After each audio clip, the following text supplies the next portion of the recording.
Alright, so you know that joke about ice cream and people getting sprinkles and all that? Well, I went to Publix,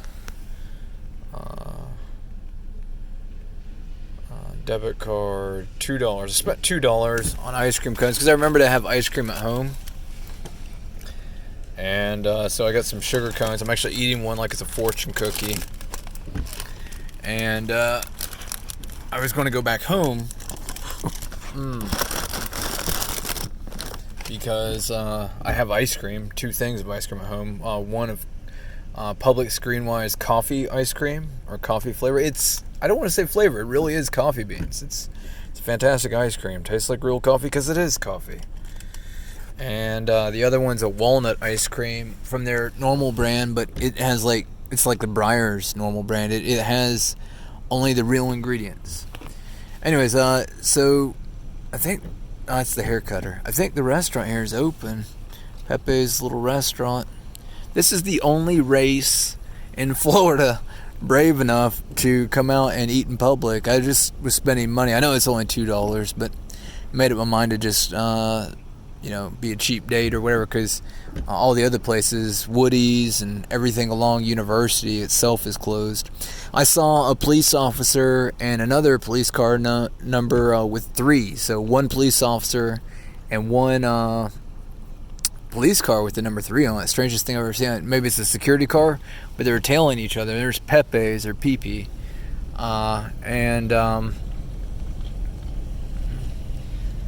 The thing is, I already got that for at home for my family. So I was going back to them. But also, 1 Core 3 is out to kill all of us. So I didn't want to say that on camera. But it made me nervous. 1 Corinthians 3 is a Bible verse that I'm trying to get the Vatican to decanonize. Deaconize. That's horrible. Deacon and decanon. The deacons are here to end the canon. It's their goal. They're decanons. That is the English, by the way, and we're going to have to make it illegal for deacons to serve in religion, because deacons are there to actually break the religion, so they'll have to take on a new name like stewards or good stewards or something. Anyways, actually, I have some towels here. I'm going to pull over. But like you can see, everything else around here is closed.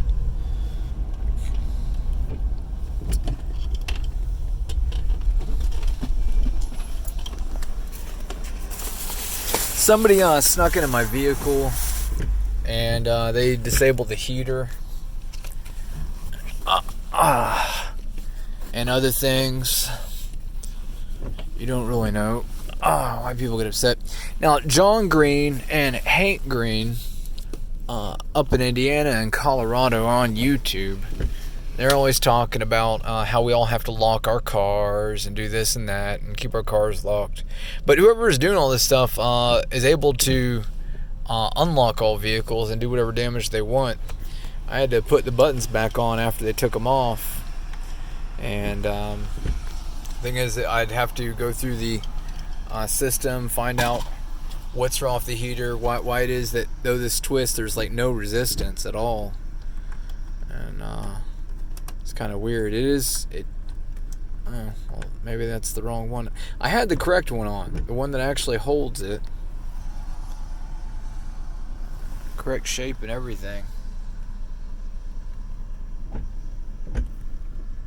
It's actually kind of square shaped. I don't know if the camera can see it, but I had a square shaped one.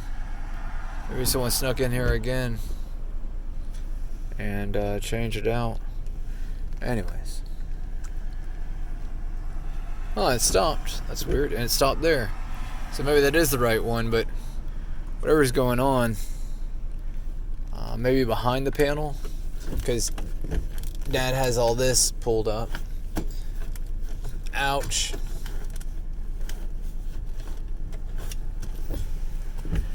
Anyways, so Dad bought a big commercial church van and gave me this while he has the youth van as his recreational vehicle. I offered him $1,000. He rejected the money. He was going to sell it for like $800 or $900 on the internet. And I said, well, I'll buy it from you. If the engine and transmission are good, I'll use it. But my dad also ripped out the air conditioners, all the air conditioner vents. He broke off the passenger rail, ripped out this, and my dad is, I don't know how to explain it. There's a spiritual energy that controls my dad to control me. It's this joke about Mensa, that they assassinate people 5 steps removed. And I think that this psychic radar DARPA force, they form a network, a mental network of like 5 steps. It's probably only 4 steps, but 5 steps. And then they Lego an idea across multiple people. And my dad doesn't understand that he's killing his own family tree. And my dad thinks that he's a white person, but he's actually like the Minnesotans. So the Vikings and all that are setting fire to their family boats and family arcs. You can like see this. This is my dad's boat here. This is his ark. And he did all this damage himself. The heater did work though. The air and the heater did work and did blow. That was the one thing he had when he gave to me. He broke everything else, but the heater and the fan did work when he gave it to me. And somebody has snuck in here. This didn't work. This was broken, but these two worked. The fan and the temperature control, these both worked. And now the fans don't blow for some reason. Might be a fuse, something to inspect or look at. Thing is, I have to buy the damn book to see. I have to buy the book to the Chiltons or Hiltons or Haynes. I'm trying to say Haynes. There are two different books, and it's the Haynes that I was trying to find. And it's the one I use for other cars, for my van, but I didn't buy a new one for this. And Dad doesn't own any of them himself, so he didn't have one to gift me with it. You know, there are some people, when they sell you a vehicle, there's an owner's manual that comes with it. He apparently didn't have any repair manuals for it, and he didn't repair anything. He only broke it and kept breaking it. Like, he ripped this free. See, that's a knife mark. Dad literally cut the top off of it himself and floated it up like that.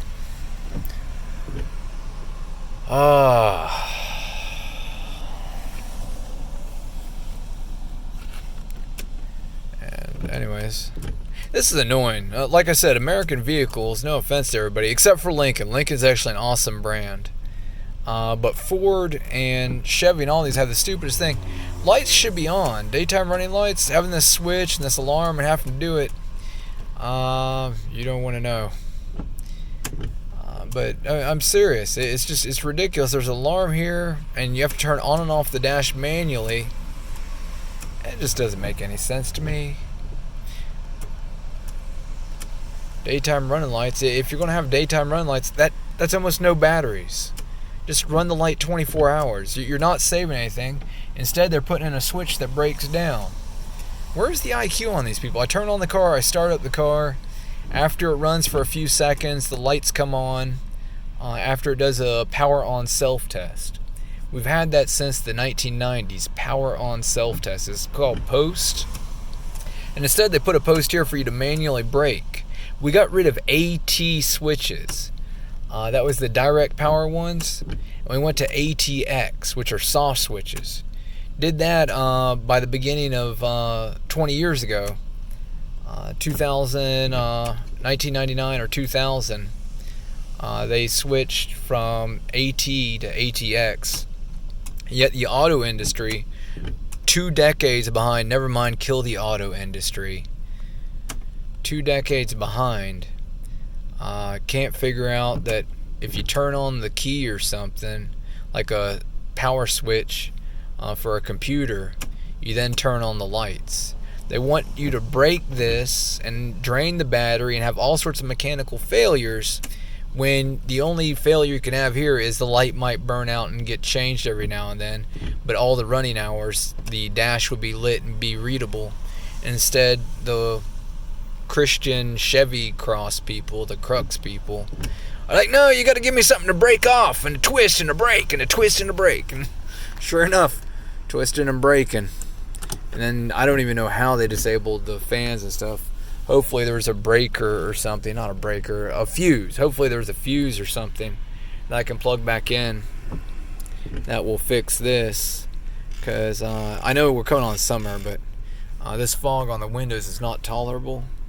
And I need to be able to steer this. And this was, when he came here, I think this was working for defogging. Probably not. I think my dad actually broke this before he sold it to me.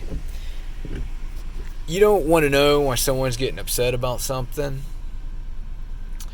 And what? My dad doesn't know what race he is. I told him, and he got upset. I told him from my DNA what race he was. And my dad just laughs because he's finally living the good life. DARPA God gave him a woman. He didn't have a wife for the 20 years I was with him. He didn't have sex with anybody. And that was just creepy. And my dad only had a cartoon woman on his wall, a dream woman. Looks identical to Sarah Elizabeth Smith, 1990, 0624. Dad's dream woman for me. She actually exists. She's a girl who used to work at Publix. And that's what Dad set the ambition for me, was this artist painting photo thingy. Some model that doesn't exist in the United States, but her name is Sarah Elizabeth Smith. She was born in 1990, June 24th. And God wanted me to marry her, or said that we are married. God actually said we're married. But God is deceptive. And what I wanted was a workmate.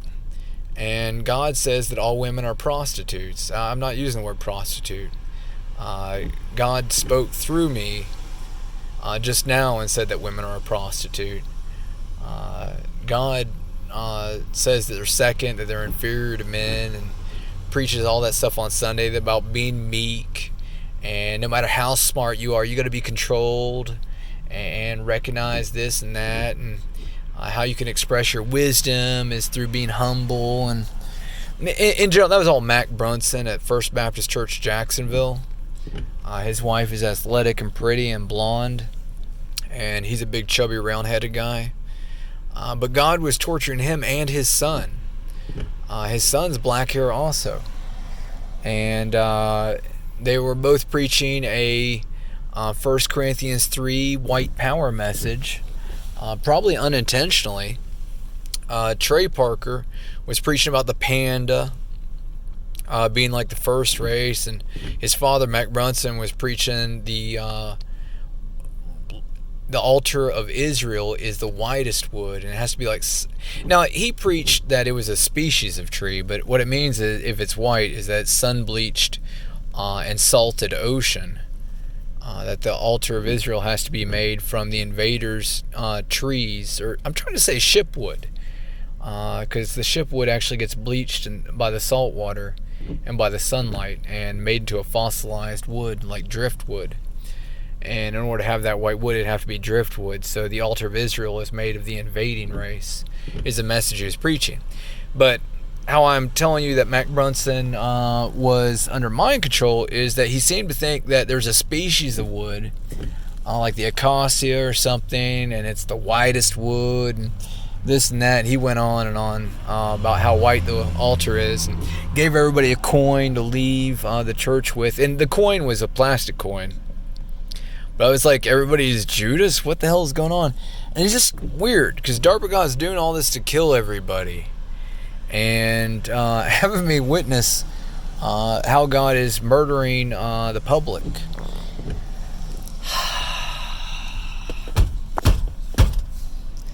And you got to put the vents back in. You're not really understanding. And I'm having muscle spasm there. I went boom, boom, boom. And then when I turned, like my hand did that or something. Yeah. Anyways, the DARPA God is a radar energy. It's been painting people with cold and flu and influenza, and it's just DNA marked ones. And then it's using radar to inflame the lungs. And it's like 30% humidity in a sauna can actually cause pneumonia. I don't want to say cause pneumonia. Can cause the exact same effects as pneumonia. And so they excite or microwave the fluid in the lung tissue, which is just like achieving that really high humidity level in the sauna. And so people are dying from the humidity, inflammation of the tissue of the lungs through radar. And so if you know anyone who ever suffered pneumonia, and I'm just going to go with ever, my mom experienced it in her 40s when we were just children, because DARPA God celebrates murdering any woman who isn't obese. You gotta help me, you stupid motherfucker! What? That's DARPA God's thing, torturing my mom. And torturing all of us because we're not obese. Kill everyone! Just do it now! He's in charge!